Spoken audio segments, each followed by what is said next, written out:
We need a doctor now." The desperate scream echoed through the empty streets of Cedar Valley as Ray Charles stepped out of his car for what was supposed to be a simple concert. Lorraine Ashworth was doubled over in pain on her front porch, blood staining her dress, while her husband frantically searched for medical help that no longer existed in their small Tennessee town.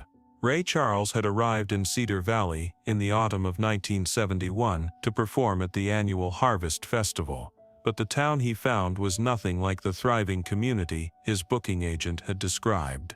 Main Street was eerily quiet, and many of the storefronts displayed going out of business signs.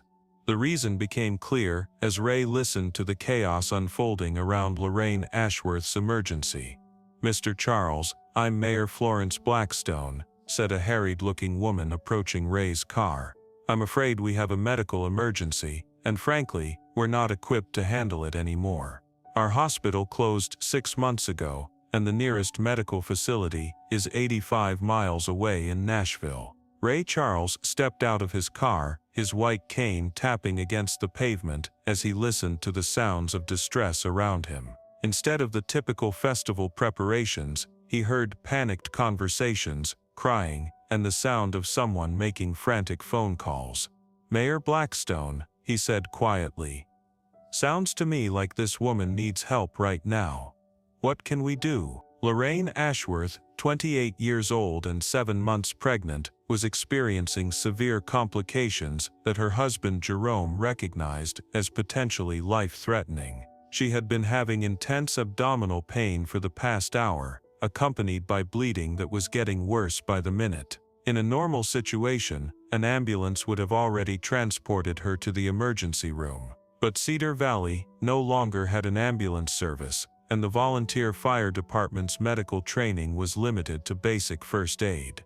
"There's Dr. Whitfield," Mayor Blackstone said, pointing to an exhausted-looking man hurrying toward them with a medical bag. "He's the only doctor we have left, and he's been trying to cover medical needs for the entire county since the hospital closed." Dr. Clarence Whitfield was a 54-year-old family physician who had practiced in Cedar Valley for over 20 years. When Mercy General Hospital had closed due to financial difficulties, he had converted a small building into a basic clinic, but he lacked the equipment and staff needed for serious emergencies. As he knelt beside Lorraine Ashworth, his face showed the strain of a man who had been dealing with impossible situations for months. "Mrs. Ashworth, we need to get you to Nashville immediately," Dr. Whitfield said, his voice steady despite the urgency. "This looks like placental abruption, and you need surgery as soon as possible. Mr. Ashworth, do you have transportation?" Jerome Ashworth nodded toward an old pickup truck parked nearby. "Doctor, that's all we got." But in her condition, bouncing around in that truck for 2 hours, he didn't need to finish the sentence. Everyone understood that Lorraine might not survive the journey. Ray Charles walked over to where Dr. Whitfield was working. "Doctor, I'm Ray Charles. I don't know much about medicine, but I know something about problem solving. What do you need to help this woman?" Dr. Whitfield looked up, surprised. "Mr. Charles, well, ideally, I need a fully equipped surgical suite, an anesthesiologist, a surgical nurse, and blood products for transfusion. Since I don't have any of those things, I need the fastest, smoothest ride possible to Nashville, and a guarantee that the hospital there will have an operating room ready when we arrive." Ray Charles was quiet for a moment, thinking. Then he walked to his touring bus, where his driver and road manager were waiting. "Bobby," he said to his driver, "how fast can we get this bus ready for a medical transport?" And Jimmy, he said to his road manager, "I need you to call every contact we have in Nashville. Someone's got to know someone at the hospital who can have a surgical team standing by." Within minutes, Ray Charles' luxury touring bus had been converted into an impromptu ambulance. The comfortable seating and smooth air suspension made it far superior to any other transportation option in Cedar Valley. Whitfield gathered his portable medical supplies while Ray's road manager worked the phones, using the entertainment industry connections to cut through hospital bureaucracy. As they prepared to leave, Ray Charles made a decision that would change his relationship with rural healthcare forever. Instead of staying behind for the concert, he climbed aboard the bus with Lorraine and Jerome Ashworth, Dr. Whitfield, and his road crew. "Mayor Blackstone," he called from the bus window. "We'll be back, and when we are, we need to talk about fixing this problem permanently." The 2-hour journey to Nashville became an intensive care transport, with Dr. Whitfield monitoring Lorraine's condition, while Ray Charles used his bus's communication equipment to coordinate with the receiving hospital. Ray's road manager had managed to reach Dr. Patricia Henley, chief of obstetrics at Nashville General, who agreed to have a surgical team ready upon arrival. During the tense ride, Dr. Whitfield explained to Ray Charles the broader crisis facing rural healthcare. "Mr. Charles, what happened to Cedar Valley is happening all over America. Small hospitals can't compete with large medical centers in cities. They can't afford the latest equipment, they can't attract specialists, and they can't handle the financial losses from treating uninsured patients. When they close, entire communities lose access to basic medical care." Ray Charles listened intently as Dr. Whitfield described the ripple effects: pregnant women driving hours for prenatal care, heart attack victims dying before they could reach help, diabetics rationing medication because they couldn't afford regular doctor visits. "It's not just about emergency care," Dr. Whitfield continued. "It's about preventive medicine, chronic disease management, and basic health maintenance. When you remove healthcare from a rural community, you're essentially telling people they're expendable." They arrived at Nashville General Hospital at 8:47 p.m., where Dr. Henley and her team were waiting with a gurney. Lorraine Ashworth was rushed into surgery, while Jerome, Dr. Whitfield, and Ray Charles waited in the family area. 3 hours later, Dr. Henley emerged with good news: both mother and baby were stable, and with proper follow-up care, both should make full recoveries. But as Ray Charles sat in that hospital waiting room, he realized that the crisis in Cedar Valley was far from over. Lorraine Ashworth had been saved by a combination of luck, celebrity connections, and a luxury tour bus. The next person facing a medical emergency might not be so fortunate. "Dr. Whitfield," Ray said, as they prepared to return to Cedar Valley the next morning, "what would it take to make sure this doesn't happen again?" Dr. Whitfield had been thinking about the same question for months.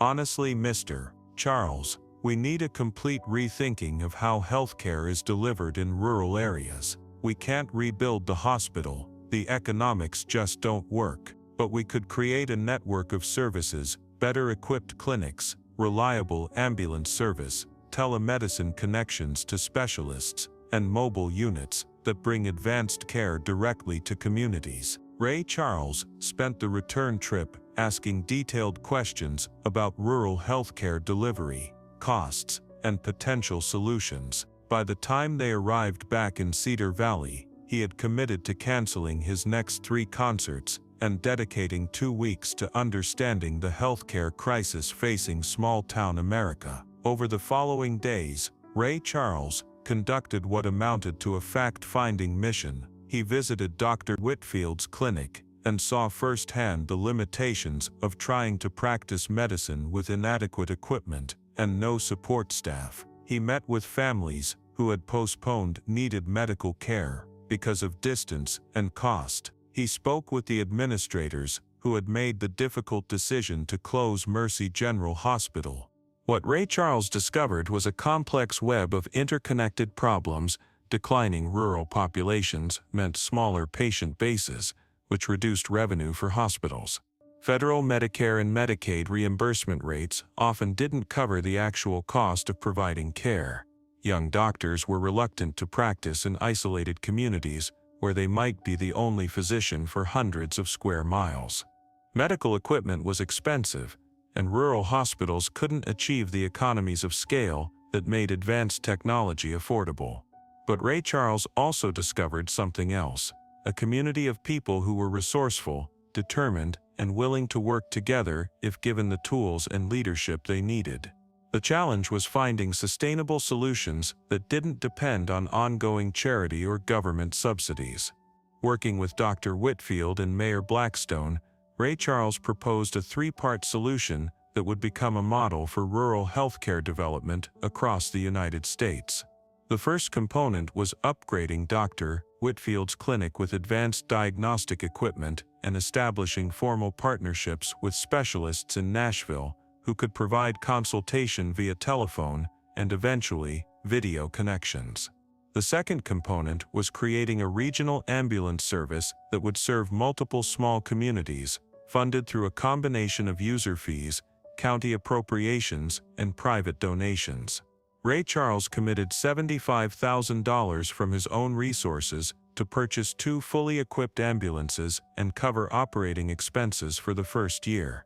The third component was the most innovative, a mobile medical unit that would travel to communities throughout the region, bringing specialists and advanced diagnostic equipment directly to patients who couldn't travel to urban medical centers.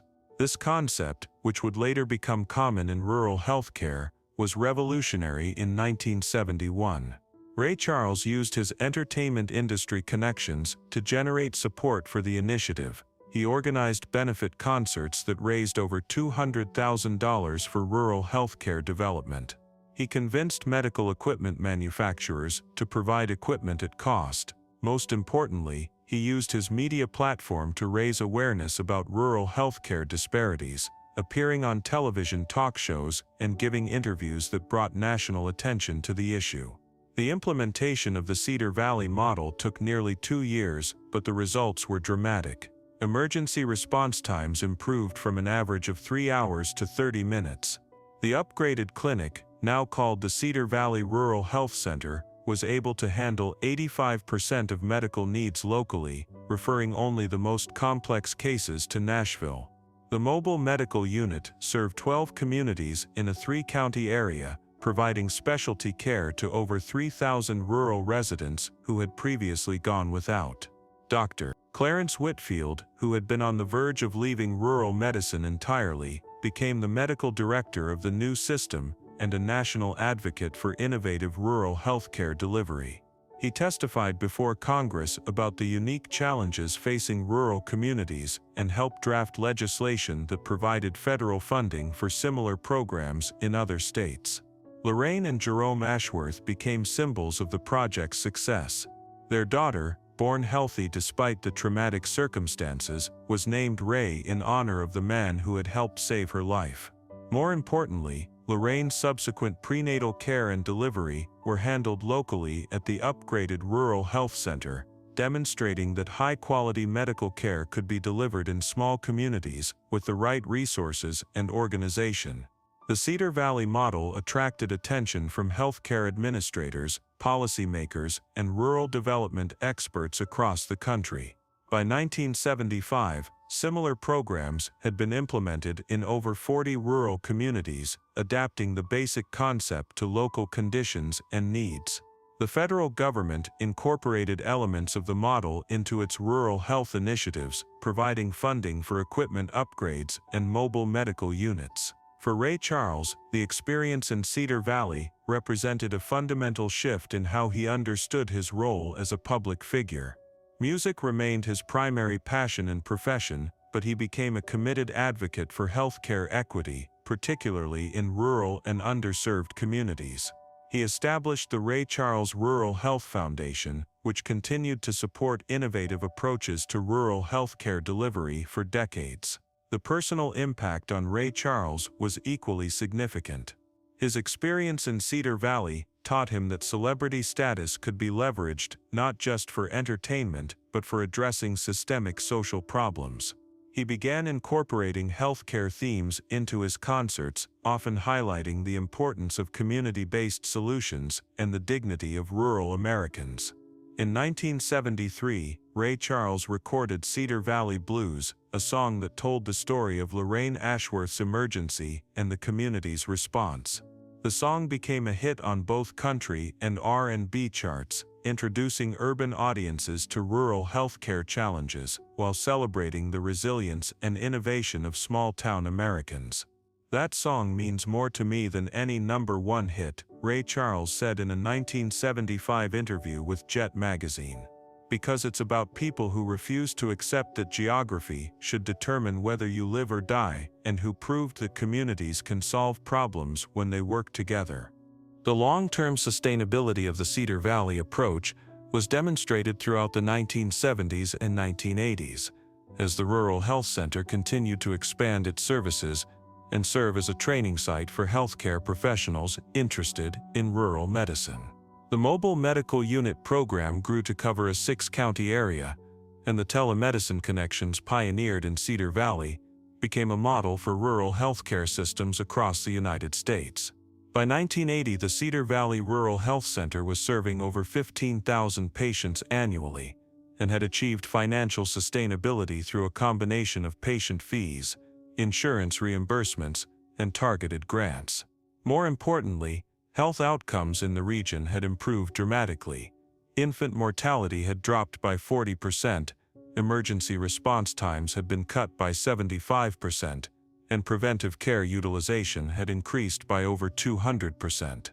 Dr. Clarence Whitfield served as medical director until his retirement in 1989, when he was succeeded by Dr. Maria Santos, one of the first physicians trained through a rural medicine residency program that had been established at the health center.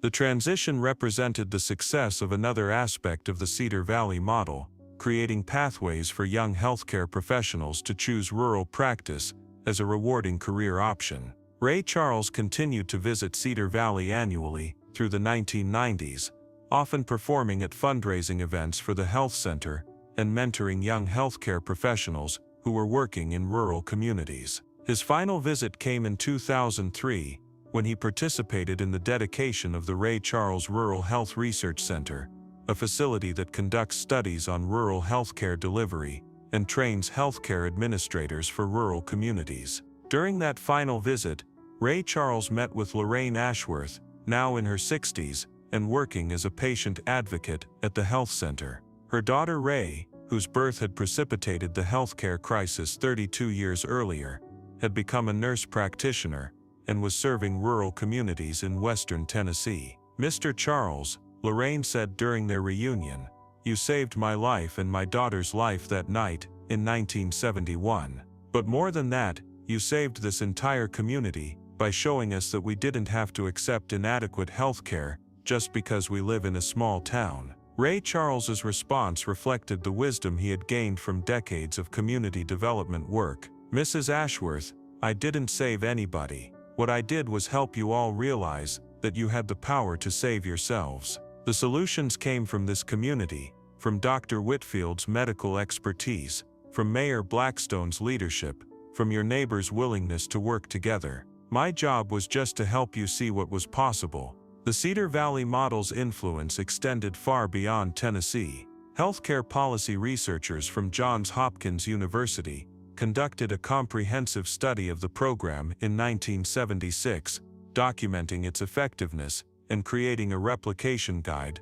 that was distributed to rural communities across the United States. The study found that the Cedar Valley approach had reduced preventable deaths by 60% and emergency transport times by 75%, while maintaining financial sustainability. The success attracted attention from federal legislators who were grappling with growing healthcare disparities between urban and rural areas. Senator Edmund Muskie of Maine, who chaired the Senate Subcommittee on Health, invited Ray Charles and Dr. Whitfield to testify before Congress in 1977. Their testimony led to the Rural Health Services Act of 1978, which provided federal funding for similar programs nationwide. Senator Muskie said during the hearings, "Your work in Cedar Valley has demonstrated that innovative approaches to healthcare delivery can succeed where traditional models have failed. How do we scale these solutions to serve the millions of Americans living in medically underserved rural areas?" Ray Charles's response became a cornerstone of federal rural health policy. "Senator, the key is understanding that rural communities aren't broken urban communities. They're different communities, with different strengths and different needs. The solution isn't to force them to be like cities, it's to build healthcare systems that work with rural realities instead of against them. The mobile medical unit concept pioneered in Cedar Valley became particularly influential. By 1980, over 200 mobile units were operating in 37 states, bringing specialty care directly to rural communities. These units evolved to include sophisticated diagnostic equipment, satellite communication systems for real-time consultation with urban specialists, and specialized vehicles for different types of care.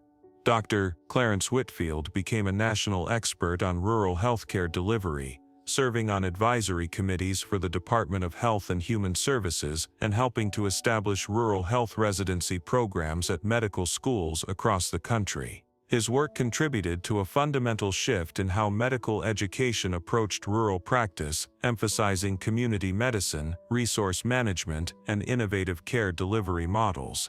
The telemedicine aspects of the Cedar Valley program proved to be decades ahead of their time. What began as simple telephone consultations between Dr. Whitfield and Nashville specialists evolved into sophisticated video conferencing systems that allowed rural patients to receive expert care without traveling hundreds of miles. This technology became the foundation for modern telehealth systems that serve millions of rural Americans today. Ray Charles continued to expand his healthcare advocacy throughout the 1970s and 1980s. The Ray Charles Rural Health Foundation, established in 1974, provided funding for equipment purchases, training programs, and research initiatives in over 150 rural communities. The foundation's annual budget grew to exceed $2 million by 1985, supported by benefit concerts, corporate partnerships, and individual donations from Ray Charles fans who had learned about rural healthcare challenges through his advocacy. The personal relationships formed during the Cedar Valley crisis remained strong for decades. Lorraine Ashworth became a patient advocate and health educator, using her own experience to help other families navigate medical crises. She served on the board of the Rural Health Foundation and frequently accompanied Ray Charles to speaking engagements, sharing her story to illustrate the human impact of healthcare policy decisions. Jerome Ashworth, initially skeptical of outside intervention in their community, became one of the most effective advocates for rural healthcare reform. His ability to communicate the practical realities of rural medical care to urban policymakers proved invaluable in securing federal funding for rural health programs. He served 2 terms in the Tennessee legislature, where he championed healthcare access legislation. Their daughter Ray, whose dramatic birth had catalyzed the entire healthcare initiative, grew up understanding the connection between individual medical care and community health systems. She pursued nursing education at Vanderbilt University, specializing in rural health delivery, and returned to work in the very health center where her emergency had been handled decades earlier. The economic impact of improved healthcare access extended throughout the Cedar Valley region. Families no longer had to choose between seeking medical care and financial stability. Small businesses could attract and retain workers by offering access to quality health care. The health center itself became a significant employer, providing jobs for dozens of healthcare professionals, administrative staff, and support personnel. The educational components of the Cedar Valley program also had lasting effects. The Rural Health Residency Program established at the center trained over 300 healthcare professionals between 1975 and 2000, with approximately 70% choosing to practice in rural communities after graduation. This addressed one of the fundamental challenges in rural healthcare, attracting and retaining qualified professionals. Research conducted at the Cedar Valley Rural Health Research Center contributed to advances in rural medicine, emergency care protocols, and community health organization. Studies published by center researchers influenced national standards for rural ambulance services, mobile medical unit operations, and telemedicine implementation. The center became a testing ground for innovative approaches that were later adopted nationwide. The model's adaptability was demonstrated as communities across different regions modified the basic approach to fit local conditions. In Alaska, mobile units were adapted for extreme weather and vast distances. In the Southwest, programs focused on serving Native American communities with culturally appropriate care. In Appalachian regions, emphasis was placed on occupational health issues related to mining and forestry. Ray Charles's involvement in healthcare advocacy also influenced his music and public persona. He began incorporating health themes into his performances, often dedicating songs to healthcare workers and highlighting the importance of preventive care. His 1979 album Brother Ray Is At It Again included Healing Hands, a tribute to rural healthcare providers that became popular among healthcare professionals. The sustainability of the Cedar Valley approach was tested during the economic challenges of the early 1980s, when many rural communities faced severe financial pressures. However, the diversified funding model and strong community support allowed the program to continue operating and even expand services during difficult times. This resilience became a selling point for other communities considering similar programs. By the mid-1980s, the Cedar Valley Rural Health Center had evolved into a comprehensive healthcare system serving a 6-county region with over 50,000 residents. Services included primary care, specialty clinics, emergency care, preventive health programs, and health education initiatives. The center had achieved full accreditation from national healthcare organizations and was financially self-sustaining. The recognition of Ray Charles's healthcare advocacy extended beyond the United States. In 1987, he was invited to address the World Health Organization's Conference on Rural Healthcare Delivery in Geneva, Switzerland. His presentation on community-based healthcare solutions was translated into 12 languages and distributed to developing nations facing similar challenges in providing medical care to rural populations. The technological innovations that emerged from the Cedar Valley program continued to evolve throughout the 1980s and 1990s. Early experiments with computer-based patient records led to the development of integrated health information systems that allowed seamless coordination between rural health centers and urban hospitals. These systems became models for national health information networks. Dr. Clarence Whitfield's retirement in 1989 marked the end of an era, but the systems he had helped establish continued to thrive under new leadership. Maria Santos, his successor, brought additional expertise in community health and preventive care, expanding the center's focus to include wellness programs and health promotion initiatives. The long-term health outcomes in the Cedar Valley region provided compelling evidence for the effectiveness of the community-based approach. By 1990, the area had achieved health statistics that rivaled urban areas. Infant mortality rates were below the national average. Life expectancy had increased by 4 years since 1971, and rates of preventable diseases had declined significantly. Ray Charles's final major involvement in the Cedar Valley program came in 1995, when he participated in the groundbreaking ceremony for a new $12 million medical complex that would consolidate services and add advanced diagnostic capabilities. The facility was designed to serve as a regional referral center while maintaining the community-focused approach that had made the original program successful. During the ceremony, Ray Charles reflected on the 24 years that had passed since Lorraine Ashworth's emergency had first brought him into healthcare advocacy. "What we proved here in Cedar Valley is that geography doesn't have to be destiny," he said to an audience of over 1,000 people. "Rural communities can have world-class healthcare when they have the resources, the leadership, and the determination to create it." The ceremony also featured the dedication of the Ray Charles Rural Health Archive, a collection of documents, recordings, and artifacts that chronicled the development of rural healthcare delivery from 1971 through the 1990s. The archive became a resource for researchers, policymakers, and communities working to improve rural health access. As Ray Charles entered his 70s, his direct involvement in day-to-day healthcare advocacy diminished, but his influence continued through the foundation that bore his name and the hundreds of communities that had implemented variations of the Cedar Valley model. The principles he had helped establish, community ownership, innovative delivery models, and sustainable financing, remained central to rural healthcare development efforts. The legacy of the Cedar Valley Healthcare Initiative continues to influence rural health policy and practice today.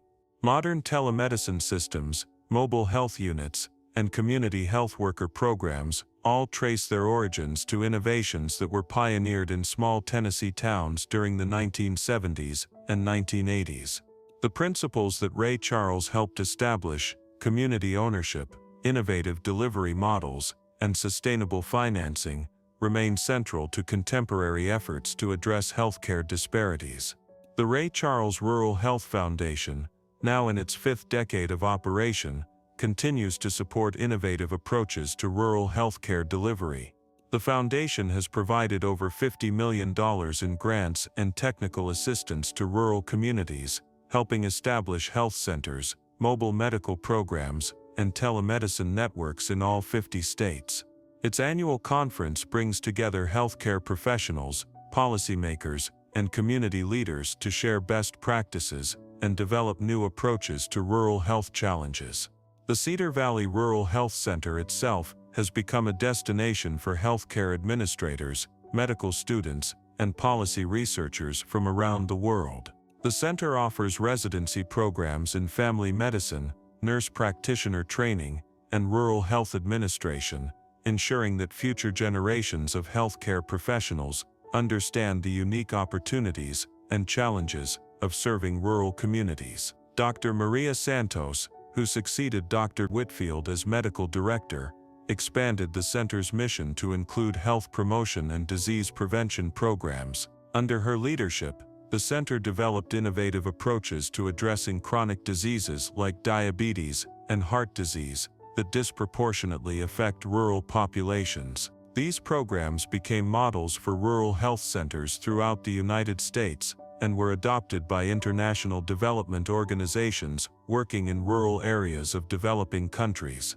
The economic impact of the healthcare initiative extended far beyond direct medical services. The health center became one of the largest employers in the region, providing stable, well-paying jobs for healthcare professionals, administrative staff, and support personnel. The improved health outcomes reduced healthcare costs for individuals and families while increasing productivity and quality of life throughout the community.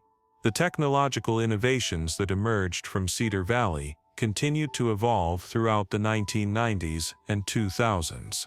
The center became an early adopter of electronic health records, digital imaging systems, and advanced diagnostic equipment. These technologies were integrated into a comprehensive health information network that connected rural health centers throughout the region with major medical centers in Nashville, Memphis, and Atlanta. The success of the Cedar Valley model attracted attention from healthcare researchers and policy analysts around the world. A 2005 study by the World Health Organization identified the Cedar Valley approach as one of the most effective models for delivering healthcare in rural and remote areas. The study led to the implementation of similar programs in rural areas of Australia, Canada, and several European countries. Ray Charles's involvement in healthcare advocacy also had a profound impact on his artistic work. His later albums included songs that addressed health themes, social justice issues, and the importance of community-based solutions to social problems. His 1985 album From the Heart featured Cedar Valley, a song that told the story of Lorraine Ashworth's emergency and became a rallying cry for rural healthcare advocates. The personal relationships formed during the original crisis continued to shape the program for decades. Lorraine Ashworth served on the health center's board of directors for 25 years, using her experience as a patient to advocate for patient-centered care policies. Her daughter Ray became not only a nurse practitioner, but also a health educator who developed innovative programs for pregnant women in rural areas. Jerome Ashworth's political career, which began with his advocacy for rural health care, eventually led him to serve in the U.S. House of Representatives, where he authored legislation that expanded federal funding for rural health programs. His first-hand experience with the consequences of inadequate rural health care gave him credibility with both urban and rural constituents when advocating for healthcare reform. The educational impact of the Cedar Valley program extended beyond healthcare professional training. The center partnered with regional universities to offer courses in health administration, public health,